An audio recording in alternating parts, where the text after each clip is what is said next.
We moved from California to Las Vegas. And since we've moved here, we've never looked back. In this video, we're going to talk about exactly why we moved to Las Vegas from California. And we're also going to cover some of the things that we've learned since we've lived here and what we love about the town. And we'll show you a couple things that you might not know. I'm Vicki. And I'm Kyle of the Simmons team. And we've helped hundreds of people relocate and buy and sell here in Las Vegas. So if you have questions about maybe buying or selling your home or even investing in real estate here in Las Vegas or Southern Nevada, don't hesitate to reach out. We get plenty of people messaging us and we'd love to help you out too. Absolutely. So why have you two stuck around here in Vegas? That's a really good question. Well, one of the main key factors of why I stuck around in Vegas is this beautiful soul here. So that's number one. Good answer. Good answer. Another key reason is the proximity to things. And to explain that a little bit more clearly, I'm going to take you guys to the whiteboard. All right, so the major reason and one of my other favorite reasons of living in Las Vegas and why we've stayed is the proximity to, in my opinion, everything. So here we have the state of Nevada, and this is where Las Vegas resides. And what I loved about moving here was I could always just drive 4 hours to get to South Orange County. If I ever needed to get home or see any family or friends, I felt like it was just a 4-hour drive and a 45-minute flight. So the first thing I always loved was being able to come home. But as I lived here longer and longer, I realized we were in amazing proximity to a lot of stuff. So if you actually come up here, you can get to Salt Lake City and Utah, but more importantly, Zion is right here. It's a national park. And if you guys didn't know, Utah has 6 national parks. It's the most national parks that any state has. They have the most. And so we're just a short drive, 4 hours to Zion and then to Arches, Bryce Canyon, and all those other amazing locations. But I also found that if I needed to go southeastbound, I could get to Arizona and I could get to Phoenix or Scottsdale, and more importantly, the Grand Canyon. Grand Canyon West, which is a Native American owned tourist exhibit or attraction. They have a skywalk loop that lets you actually walk on a glass bridge over the Grand Canyon. And if you want to go to the North Rim or the actual national park, it's just a few more hours into Arizona. Another thing that I really enjoyed is that heading northwest, you could get to Lake Tahoe, which is where Vicky's from, but also Reno and Carson.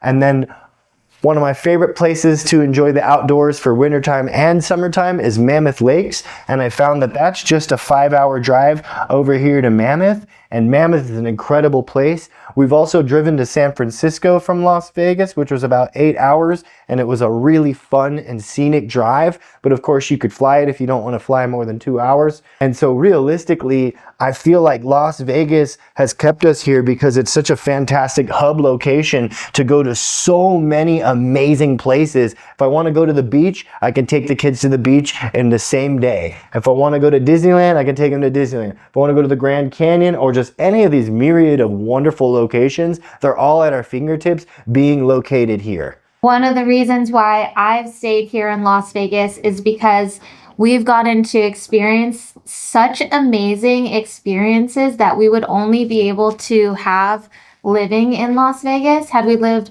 anywhere else, we definitely would not have had the same experiences. They've just been so enjoyable and so much fun.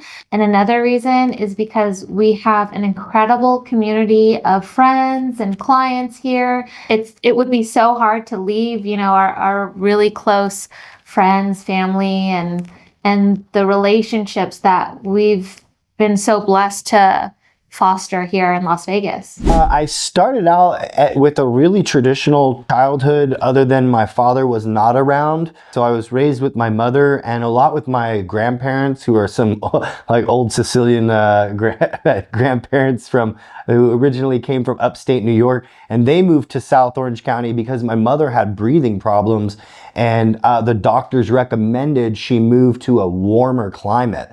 And so that's how my section of the family ended up moving to Southern California. And I had a pretty, basic childhood. I did live really close to the beach, being in South County. So I spent most of my summers at the beach. And so much to the point where I kind of got burnt out on the beach when I was adult, and I felt like I was kind of craving something different, like the mountains or the desert. And so that was another factor in how my life started. Is I started near the beach in Orange County. I was originally a musician, and I spent most of my youth skateboarding and just kind of being a kid and getting into trouble. And that was before it was really crowded and overpopulated and traffic ridden. And that's kind of how my journey began, was just a young kid who enjoyed, skateboarding and being outdoors and going to the beach and just having fun and playing music and playing guitar, playing drums. I was born in Northern California. I lived in Oregon, Lake Tahoe. I absolutely loved Lake Tahoe. There was so many amazing things to do there. I was really introduced to sports in Lake Tahoe. So I did basketball, volleyball, softball, all the things, track and field. And Didn't you also have a snowboarding club or something like that? yeah. Wow, that's cool. And in California, we had a surf club where you could choose to surf in the mornings at 5 a.m. before 5 to 7 before you go to class. So you had the snowboard equivalent to that, right? When I moved to Southern California, it was really a big change because in Lake Tahoe it was so much smaller high school, smaller middle school. So your circle of friends were, your neighbors, and it was a lot more intimate, I would say. When I was still living in California, I was playing music in a band, and I thought and was convinced that my life's mission was to play music. And was already kind of viewing the prospects of coming to Vegas, and I was hearing all these great stories that dudes were parking cars at valets 3 to 4 days a week, making $70,000, $100,000 a year in tips. And my mind was like, not only can I make good money to live off of if I did that, but I also saw it as like a vehicle to allow me to play music, because they weren't working 50 hour, 60, 80 hour work weeks. They were only working like 24, 35 hour work weeks. So in my mind, I was like, this is the perfect opportunity to play music and let this job subsidize my livelihood so that I could become a musician. And during those paces of being a musician, I learned a lot of valuable skills that really directly translated to helping sell houses. I had really big dreams of becoming a financial advisor, and I decided that's what I wanted to go to school for. I did an internship with Merrill Lynch, and once I really started diving in, I started feeling really uncomfortable because I would be tasked to manage people's portfolios, and I just felt like I didn't have the wealth for me to actually feel comfortable managing someone's large portfolio. So there was this sense of like just being a fraud. Imposter syndrome. Yeah. So I felt like, okay, what I'm going to do is I'm going to build my savings and my nest egg and really, stack up some cash. And once I feel comfortable managing my own portfolio, then I'll continue and pursue that down the road. And so that was my plan. That was my goal.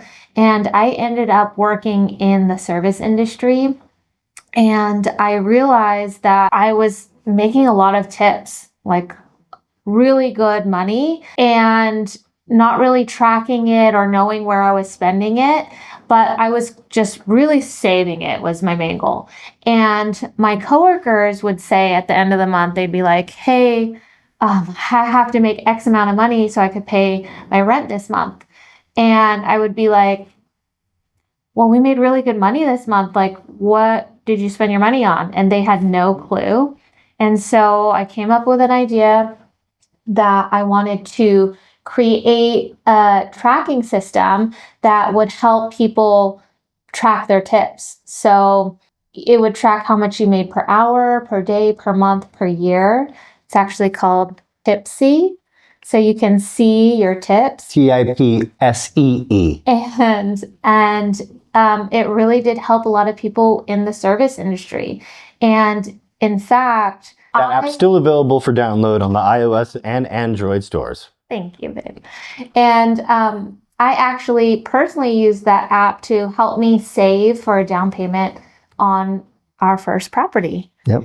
And fast forward to hearing other people's stories who use the app as well. They started tracking their tips and saving for large down payments or paying off a car completely. And so in a way, I was able to reach that goal of, I don't want to say being a financial advisor, but contributing positively to people's finances and their stability. And so that felt really rewarding for me. Overall, my experience living in California was great. The biggest thing for me was it was just incredibly expensive.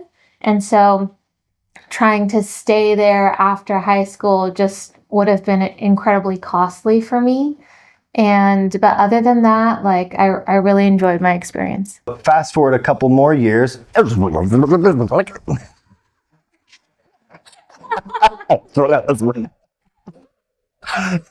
Fast forward a couple more years, and Vic and I are both in the service industry, and my band was pretty successful, but some of the guys felt like they needed to go on a new career path, and it kind of.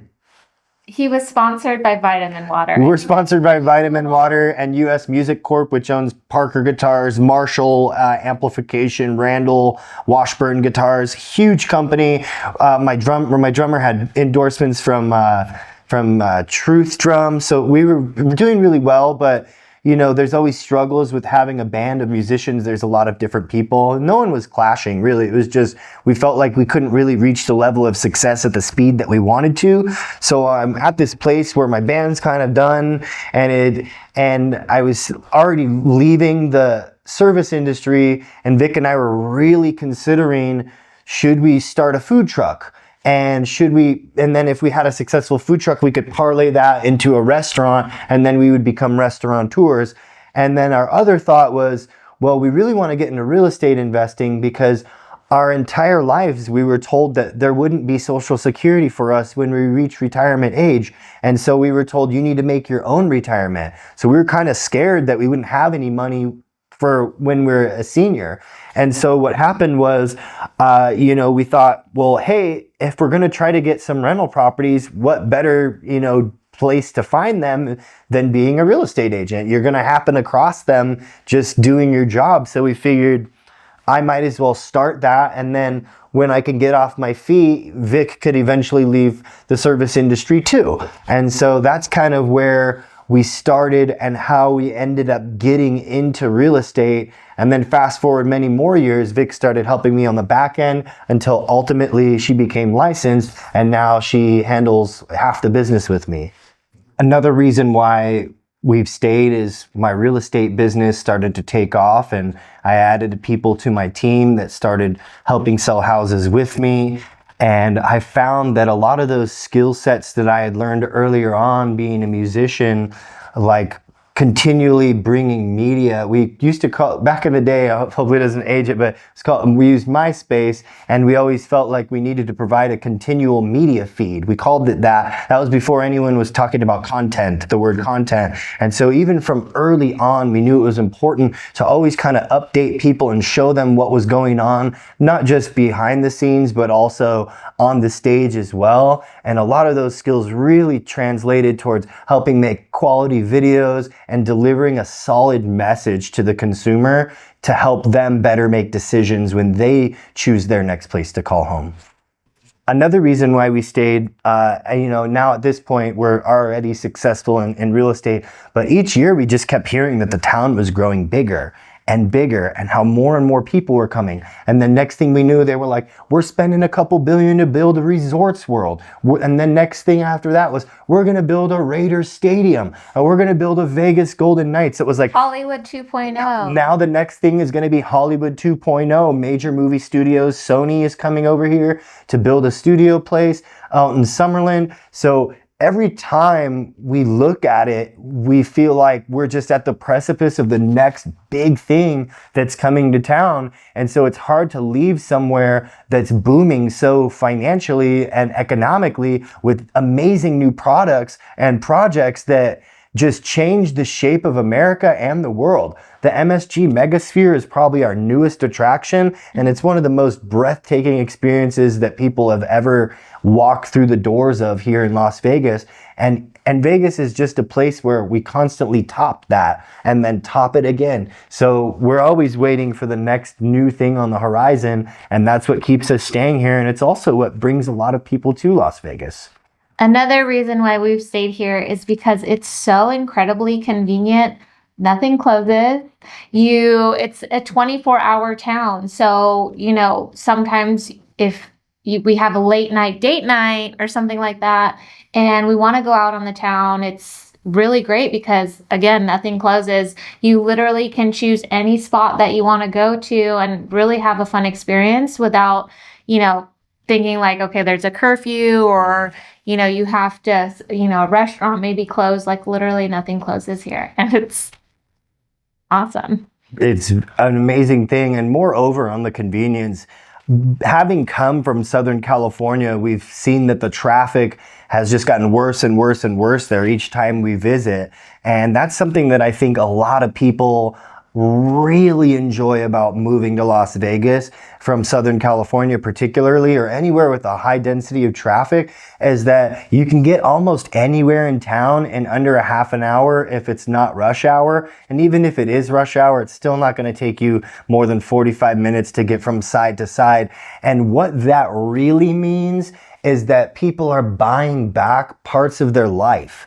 There's people that come from, I think of my cousin who lives in the Inland Empire and drives an hour and a half to 2 to 3 hours to Los Angeles to do her job, or at least how she used to. And to me, those are hours of your life that you can't get back. Money comes and goes, but time spent is never brought back. And so moving to Vegas isn't just convenience, it's literally giving you more hours of your life to live. Thank you guys so much for watching. We hope you guys enjoyed this video. If you guys could, please follow, like, subscribe, and definitely share with any friends or family who are interested in relocating to Las Vegas. Also, if you're looking to buy or sell, we would absolutely love to assist you. So definitely give us a call, text, email, comment on YouTube, but definitely reach out. We would absolutely love to assist you. And if you feel like you didn't get all of your questions answered today, or just wanted to know a little bit more about living in Las Vegas, you can download our free relocation guide, or feel free to book an appointment and we can chat over the phone and go over your goals. See you guys in the next video. Bye.